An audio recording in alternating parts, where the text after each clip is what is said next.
Bismillahirrahmanirrahim. Assalamu alaikum students. My name is Abdurrahman and I'm teaching you biology. Students, in this session we are going to discuss about the calcitonin and the parathormone, important secretions that are coming out of the thyroid and the parathyroids. किस तरह से ये calcium ion metabolism को control कर रहे हैं, इसका एक जनरल ओवरव्यू देखते हैं बोर्ड पे।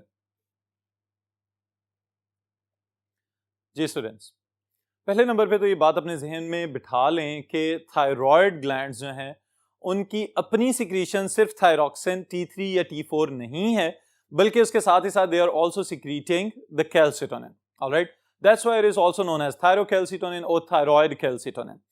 अब ये जो कैल्सिटोनिन है उसके नाम से आपको अंदाजा हो रहा है स्टूडेंट्स कि it is a slightly modified calcium ion metabolism regulating hormone. Alright, इसको हम यूं कह सकते हैं कि ये डाइपेप्टाइड मॉलिक्यूल है जो कि कंट्रोल कर रहा है आपकी बॉडी के अंदर बढ़ते हुई कैल्शियम आयन कॉन्सेंट्रेशन को। अब किस तरह से कंट्रोल करता है उसको हम देखते हैं। साथ ही आगाज हम करेंगे इस चीज से कि where the calcium ions are coming from, उसके सोर्सेज का आप लोगों को पता होना चाहिए स्टूडेंट्स।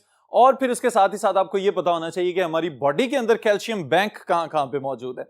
तो सबसे पहली चीज स्टूडेंट्स, कैल्शियम का source, the biggest and the finest source is the milk and the dairy products. Alright, दूध जो आप बचपन से पीते चले आ रहे हैं उसी की वजह से आपकी हड्डियां, आपके दांत, आपके मसल्स, आपकी बॉडी की स्ट्रेंथ जो है और तो और नर्वस कोऑर्डिनेशन वगैरह चलती चली जा रही है।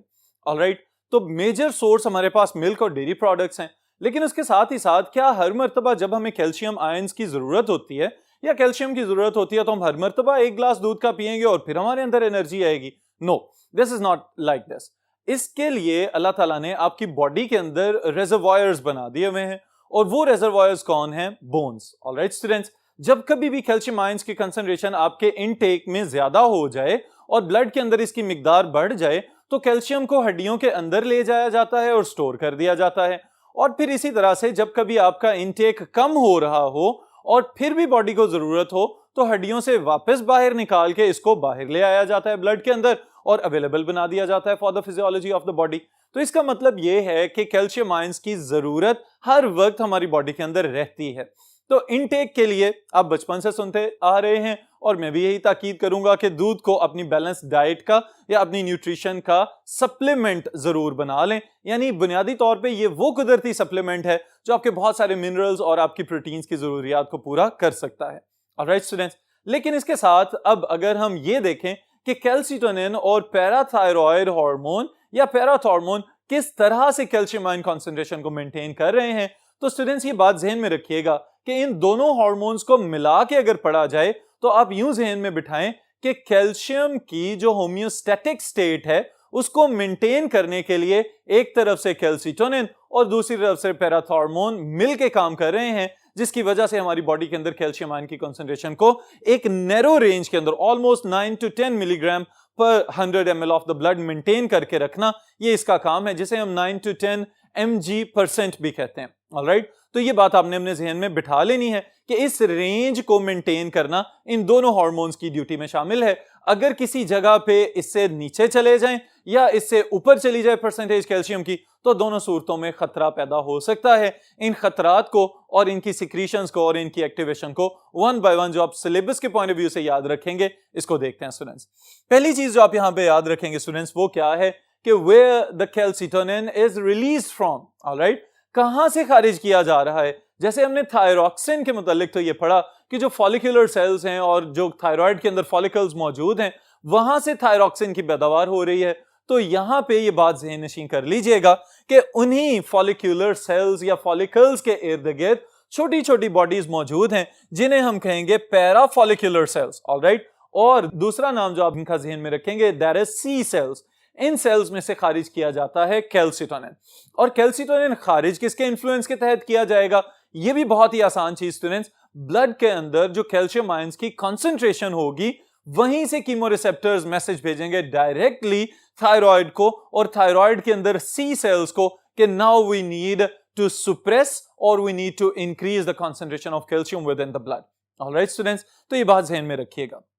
अब फिर स्टिमुलेशन जो है वो कौन कर रहा है? ये बात जो भी मैंने बताई है, high calcium ions concentration in the blood causes stimulation of synthesis and release of the calcitonin from the C cells. Alright, यानी calcium ion concentration in the blood खुद ही यहां पे स्टिमुलेंट बना हुआ है और स्टिमुलेंट बनने के साथ ही साथ क्या कर रहा है, इसको समझने के लिए स्टूडेंट्स आपने अपने जहन में दो टर्म्स बिठा लेनी है। एक टर्म तो ये है जिसे हम कहते हैं हाइपरकैल्सिमिक, और एक टर्म है जिसे हम कहेंगे हाइपोकैल्सिमिक। यहां पे जो हम पहला हार्मोन कैल्सिटोनिन डिस्कस कर रहे हैं, it is known as hypocalcaemic. Hypocalcaemic से क्या मुराद है कि अगर बॉडी के अंदर कैल्शियम आयंस की कॉन्सेंट्रेशन बढ़ती हुई नजर आए तो फौरी तौर पे कैल्सिटोनिन को सिक्रीट किया जाएगा और कैल्सिटोनिन एनरूट करेगा कैल्शियम को कि जहां जहां इसकी जरूरत है या तो वहां पे भेज दिया जाए या फिर इसको कहीं ना कहीं स्टोर कर लिया जाए और कैल्शियम आयंस की कॉन्सेंट्रेशन दोबारा से अपनी ऑप्टिमम रेंज के अंदर ले आई जाए। ऑलराइट स्टूडेंट्स, तो ये वाली कंसंट्रेशन को मेंटेन करने के लिए चूंकि जो कैल्सिटोनिन है ये क्या कर रहा है, कैल्शियम आयंस की कंसंट्रेशन को कम करने की कोशिश कर रहा है, तो इस वजह से इसको हम कहेंगे calcitonin is hypocalcemic hormone. Alright students, अब इसके साथ आपको ये भी याद होना चाहिए कि कैल्शियम आयंस की या कैल्शियम की मौजूदगी आपकी बॉडी के अंदर क्यों जरूरी है। तो उसके लिए स्टूडेंट्स ध्यान में रखें, muscle contraction relaxation chapter number 16 में काफी डिटेल से आप पढ़ के आ चुके हुए हैं कि सार्कोप्लाज्मिक रेटिकुलम से किस तरह से इनको चैनलाइज किया जाता है और उसके बाद ब्रिजेस वगैरह मायोसिन एक्टिन के जो ब्रिजेस बन रहे हैं उसकी वजह से मसल्स की कॉन्ट्रैक्शन रिलैक्सेशन में बहुत इंपॉर्टेंट किरदार है कैल्शियम का।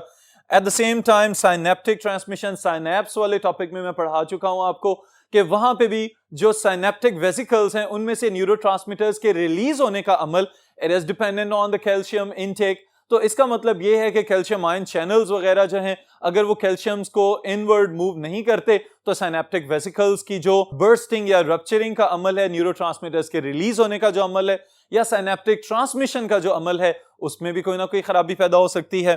फिर इसी तरह ब्लड क्लॉटिंग के लिए कैल्शियम की बहुत ज्यादा जरूरत है और फिर उसके साथ ही साथ स्टूडेंट्स बोन्स और टीथ वगैरह, ये तो हम बचपन से सुनते चले आ रहे हैं कि कैल्शियम से हड्डियां मजबूत होती हैं, दांत मजबूत होते हैं, इसी वजह से आपको ज्यादा से ज्यादा मिल्क इनटेक करने के लिए कहा जाता है।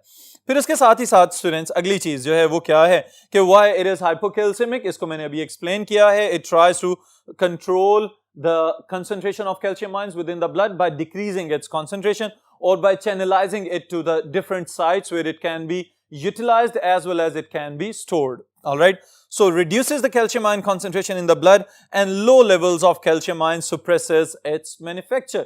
यानी कैल्शियम ज्यादा तो कैल्सिटोनिन की पैदावार भी ज्यादा, ताकि उसको कम कर दिया जाए। और अगर कैल्शियम आयंस की कंसंट्रेशन कम हो जाएगी तो इसका मतलब है कि यहां पे कैल्सिटोनिन की पैदावार को भी कम कर दिया जाएगा। Alright students, so this is the relationship between calcium and calcitonin. लेकिन अब आपने ये भी याद रखना है, what is the relationship of the calcitonin with the parathormone और द पैराथायरॉयड हार्मोन। तो ये चीज भी ध्यान में रखें, calcitonin is antagonist to the parathyroid hormone, यानी ये उसके अगेंस्ट काम करता है। तो चूंकि कैल्सिटोनिन हमने पहले पढ़ लिया है तो अब आपके जहन में ये तमाम पॉइंट्स आ जाने चाहिए कि पैराथायरॉयड इसके अगेंस्ट ही कोई काम कर रहा होगा, यही वजह है कि ये उसका एंटागोनिस्ट बना हुआ है। जी स्टूडेंट्स, पैराथायरॉयड्स क्या हैं और क्या काम परफॉर्म कर रहे हैं आपकी बॉडी के अंदर। सबसे पहले आपको ये पता होना चाहिए कि कहां पे मौजूद हैं। थायराइड ग्लैंड के जो पिछली साइड है वहां पे जो लोब्स मौजूद हैं, वहां पे दाल के दाने के बराबर 4 एम्बेडेड स्ट्रक्चर्स हमें नजर आते हैं जो थायराइड के अंदर धंसे हुए हैं। ऑलराइट स्टूडेंट्स, ये जो धंसे हुए स्ट्रक्चर्स हैं इनमें से जो ऊपर वाले 2 हैं उनको हम सुपीरियर पैराथायरॉइड्स कहेंगे और जो नीचे वाले हैं उनको हम इंफीरियर पैराथायरॉइड्स कहेंगे। और काम इनका क्या है, पैराथायरॉयड हार्मोन या पैराथॉर्मोन को रिलीज करवाना। ऑलराइट, तो पोजीशन के लिहाज से आप क्या याद रखेंगे, 4 glands, 2 superior and 2 inferior, found embedded in the posterior part of the lateral lobes of the thyroid. इसको स्टूडेंट जरूर समझें, ये टर्म्स आपके जहन में होनी चाहिए ताकि आपको ओरिएंटेशन समझ आ सके। पोस्टीरियर का मतलब क्या है कि पिछला हिस्सा। ऑलराइट, चूंकि थायराइड खुद कहां पे मौजूद है, आपके सांस की नाली के अगले हिस्से में, लेकिन इसके जो लोब्स हैं वो डिवाइड होते हुए यूं सांस की नाली की पिछली साइड पे चले जाते हैं, तो पोस्टीरियर साइड। और लेटरल का मतलब क्या होता है कि साइडों पे मौजूद हैं। ऑलराइट, तो लेटरल साइड्स को रिप्रेजेंट करता है हमेशा। फिर इसके साथ सिक्रीशन इसकी क्या है, दैट इज पैराथॉर्मोन। और स्टिमुलेशन के लिए यहां पे भी याद रखिए कि जो कैल्शियम आयंस की कॉन्सेंट्रेशन आपके ब्लड के अंदर है वही डायरेक्टली स्टिमुलेट कर सकती है पैराथायरॉइड्स को खुद से चूंकि ब्लड सप्लाई मौजूद है थायराइड के अंदर और एक्सेसिव ब्लड सप्लाई मौजूद है, इवन के बहुत सारी किताबों में यह भी लिखा हुआ है कि after the adrenals the maximum vascularisation has been supplied to the thyroid. तो इसका मतलब इसकी सिग्निफिकेंस यहां से रिप्रेजेंट हो सकती है। फिर स्टूडेंट्स यहां पे ये बात जो आप याद रखेंगे वो क्या है, low levels of the blood calcium ions stimulate the parathyroid to increase the secretion of the parathormone. Alright, so now it is going against the calcitonin. वो किस तरह से कि कैल्सिटोनिन में हाई कैल्शियम आयंस अगर ब्लड में मौजूद हैं तो कैल्सिटोनिन बनाया जाएगा ताकि वो उसको कम कर दे। ऑलराइट, लेकिन अगर 9 to 10 वाली जो ऑप्टिमम mg% वाली परसेंटेज मैंने आपको बताई थी, अगर इतनी रेशियो से कैल्शियम आयंस की कंसंट्रेशन कम हो रही है तो पैराथायरॉइड्स को मैसेज भेजा जाएगा कि now it is the time to secrete the parathormone. और पैराथॉर्मोन आते साथ ही रिजर्व्स में से कैल्शियम को निकाल के बाहर ले आएगा और ब्लड के अंदर कैल्शियम आयंस की कंसंट्रेशन बढ़ा दी जाएगी ताकि वो जो ऑप्टिमम नैरो रेंज है उसको मेंटेन किया जा सके। तो these two hormones, they are maintaining the homeostatic optimum condition of the calcium within the blood.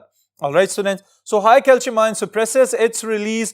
Parathyroids are hypercalcemic. Hypercalcemic का मतलब क्या है कि ये आपकी बॉडी के अंदर कैल्शियम आयंस की कंसंट्रेशन को बढ़ाने की कोशिश करते हैं, but before reaching the optimum point. ये बात अपने जहन में बिठा लीजिएगा। All right, students. फिर इसके साथ ही साथ किस तरह से ये काम किया जाता है ये भी आपको पता होना चाहिए।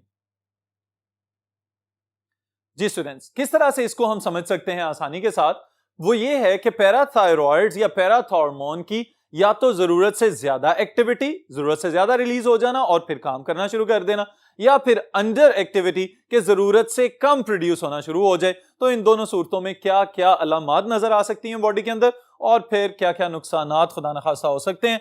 पहली चीज ये है, under activity causes a drop in blood calcium leads to muscular tetany. Specially आपके हाथों में और पांव के अंदर जो है मस्कुलर टेटनी को प्रमोट करता है। कैल्शियम आयंस की कंसंट्रेशन अगर कम होगी तो टेटनी हो जाएगी, और इसका मतलब क्या है कि अगर कैल्शियम आयन कम है तो कैल्शियम आयंस की कमी की वजह से जो पैराथॉर्मोन उनको पैदा हो जाना चाहिए था, लेकिन अगर वो नहीं पैदा हो रहे तो इसी वजह से इसको हम कह रहे हैं कि ये पैराथॉर्मोन की अंडर एक्टिविटी में जा रहा है। ऑलराइट स्टूडेंट्स, फिर दूसरी तरफ ओवर एक्टिविटी में क्या होगा कि अगर ये जरूरत से ज्यादा कैल्शियम को ले आता है हड्डियों से निकाल के बाहर, तो फिर क्या कंडीशंस देखी जा सकती हैं।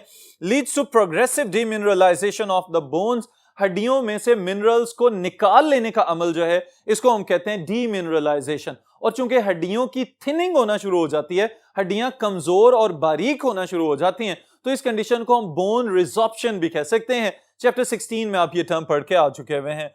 फिर इसके अलावा स्टूडेंट्स, जब कैल्शियम ब्लड के अंदर होगा तो आपको याद होना चाहिए hypercalcemia with in the blood, it may lead to the kidney stone formation. Alright, तो गुर्दों की पत्थरियां बनाने का बायस भी हो सकता है, और बाज़ औक़ात बहुत बड़ी बड़ी पत्थरियां भी गुर्दों के अंदर high concentration of calcium with in the blood की वजह से बन रही हैं, क्योंकि हर कार्डियक बीट के साथ या कार्डियक आउटपुट के साथ आपके किडनीज ने तो ब्लड को साफ करना ही करना है, और अगर कैल्शियम जरूरत से ज्यादा वहां पे जा रहा है तो उसको वहीं पे रोक लिया जाएगा और फिर किडनी स्टोन्स बनना शुरू हो जाएंगे। और अगर प्रोलॉन्ग्ड ड्यूरेशंस तक ऐसा होता चला जाए तो it may lead to cardiac arrest. और ओवर एक्टिविटी या अंडर एक्टिविटी, इन दोनों सूरतों में स्टूडेंट्स इंसान की जान जाने के खतरात भी पैदा हो सकते हैं। सो this is the significance of the parathormone and calcitonin. बुनियादी तौर पे इन दोनों हार्मोन्स को मैंने क्यों यहां पे मिला के स्टूडेंट्स आपके लिए एक्सप्लेन किया है, ताकि आपको ये बात याद रहे कि थायरॉक्सिन जो है वो एंटायरली डिफरेंट डोमेन है, और जो कैल्सिटोनिन और पैराथॉर्मोन है चूंकि ये एक दूसरे के एंटागनिस्ट हैं, और मकसद इनका क्या है, कैल्शियम आयन कंसंट्रेशन की होम्योस्टैटिक कंडीशन को मेंटेन करना। ऑलराइट, तो इस सेशन के लिए इतना ही, फिर इंशाल्लाह नेक्स्ट सेशन में नेक्स्ट टॉपिक के साथ मुलाकात होगी।